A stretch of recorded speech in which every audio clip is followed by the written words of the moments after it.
Hi, I'm Molly here at Mill City Museum, where we're highlighting women in Minneapolis labor history.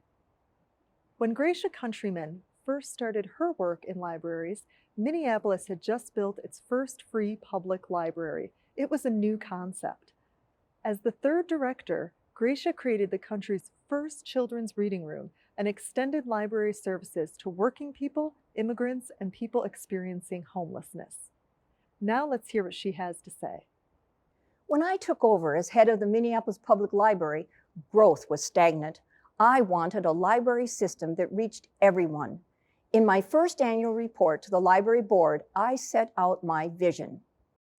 A public library is the one great civic institution supported by the people, which is designed for the instruction and pleasure of all the people, young and old without age limit, rich and poor without class limit, educated and uneducated without culture limit. Its function being to instruct and benefit. How are we going to accomplish this end? The library should be all things to all men in the world of thought by keeping in close touch not only with the leaders of thought, but with the rank and file of the people. That will mean many forms of activity which in the past were not connected with the idea of a library. In the larger sense, the library should be a wide-awake institution for the dissemination of ideas, where books are easily accessible and readily obtainable.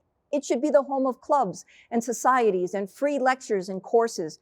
It should be a quiet retreat for the scholarly and the most inviting and hospitable of places for the ordinary reader or casual visitor. It is obvious that if a library is to perform its function of elevating the people, it will need to adopt methods other than buying a fine collection of books and housing them in an attractive building and then waiting in a dignified way for the people to come. It should be the center of activities of a city that leads to social reform, civic pride, and good citizenship. The scholarly and studious will come as surely as the needle turns to the north, but the others will wait until the library goes to them.